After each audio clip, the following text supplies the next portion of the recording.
I'm Phil Tompkins and work in the data protection team here at Ward Hadaway. I'm here with Lucy Baxter, who's one of our data specialists and looks at various data protection issues for our clients. We're here to discuss the new right to complain and its implications for you. If you do have any questions on the right to complain, do get in touch. We can help explain your obligations, the timeframes which apply, and the new documentation you should create to show you are helping people to exercise their right to complain. So Lucy, the new right to complain comes in on the 19th of June. How does this change things? Or should I say, does this change things? Well, individuals have always been able to complain when an organisation has processed their personal data wrongly, but this new right to complain formalises that right. And from the 19th of June, individuals will not only have a statutory right to complain, but organisations have a statutory obligation to facilitate the making of those complaints and also an obligation to respond. And this covers any type of complaint about data processing. So you could see complaints about subject access requests, data breaches, direct marketing, sharing data with a third party, anything to do with how you process data. In other words, all the usual suspects. Without speculating too much, do we have a feel for why this is being done? Not really, although it could easily be an attempt to get organisations to try and filter out the sillier, more imaginative complaints that currently clutter up the ICO's inbox. Yeah. And it is possible that if you carry out a decent investigation and provide a good reasoned explanation as to why you've done what you've done, it might actually resolve the complaint. And equally importantly, even if that complaint then goes to the ICO, it may save the ICO the need to replicate the investigation, saving them time. But I am just speculating there. Yeah, okay. So the new right to complain is something like the other data protection rights? Exactly. So this will sit alongside the subject access right, the right to rectification, the right of erasure, and all those similar data subject rights. And the right to complain imposes an obligation to facilitate making complaints. So you'll need to mention this in your privacy policies alongside other rights. Anything else? So facilitating a complaint could also include having a complaints form or including details of how to complain on your website. There is no obligation for individuals to complain in writing, so you should be ready to deal with complaints however they come in, whether that be by email, by a call, in person, or even via social media messaging. So let's talk about complaints procedures. Do you have to have one? What happens if you've already got a complaints procedure? For example, I know a lot of my education clients already have these. Yes, so firstly, if you don't have a procedure, the changes brought in by the new right to complain don't specifically require you to put a complaints procedure in place. However, the ICO guidance recommends you do so, mainly so that you'll facilitate complaints, deal with them properly and in accordance with your legal obligations. And secondly, if you do already have one, you're going to need to make sure that it fits the requirements for data protection complaints. And does this need to be published? Well, as there's no obligation to have a procedure, there's no obligation to publish a procedure. However, as we said before, you must enable individuals to make complaints. So we would suggest keep your complaints procedure as an internal document, keep it simple and don't make it multi-layered. You want it to cover an investigation and then review the outcome, make the decision as to whether there is any merit in the complaint, and then if the complainant still isn't happy, let them go to the ICO and let the ICO make a decision. If you really want to publish a complaints procedure, we'd suggest keep it brief with more detail within your internal policies and procedures. Okay, so let's look at the process for dealing with complaints. So you have to acknowledge complaints within 30 days.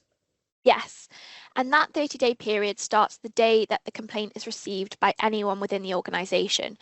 And it's the complaint which is important, not how it's made. So even if someone doesn't complete your carefully drafted complaints form, you still need to respond. And remember, there's no allowance for holidays or staff absences in respect of that start date. But if the 30th day after the start date falls on a weekend or a bank holiday, you don't need to answer until the next working day. Although I'm not sure why you'd wait until the last possible day to acknowledge the complaint. Agreed. And the 30-day period is just about your acknowledgement. It's not about actually dealing with the complaint. The next step is to gather information and investigate the complaint.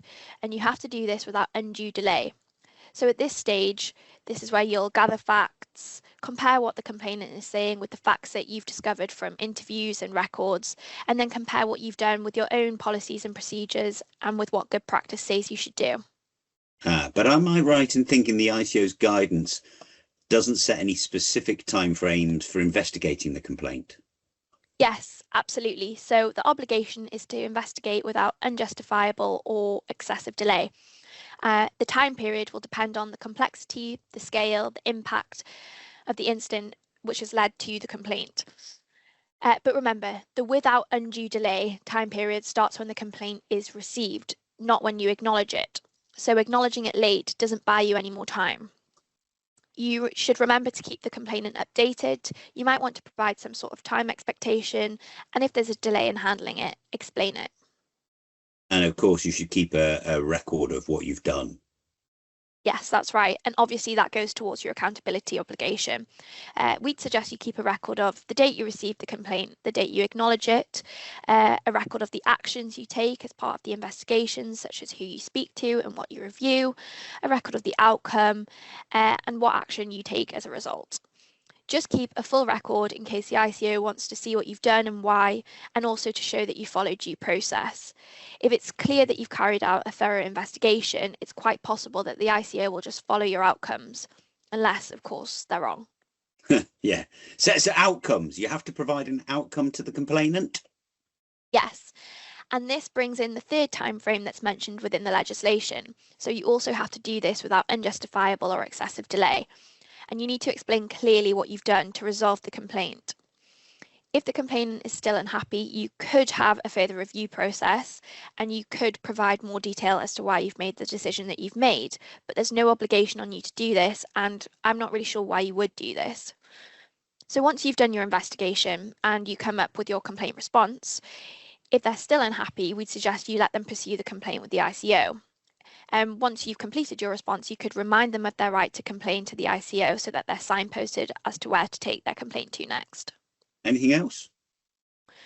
Just as with all review processes, we'd suggest you carry out a lessons learned exercise at the end.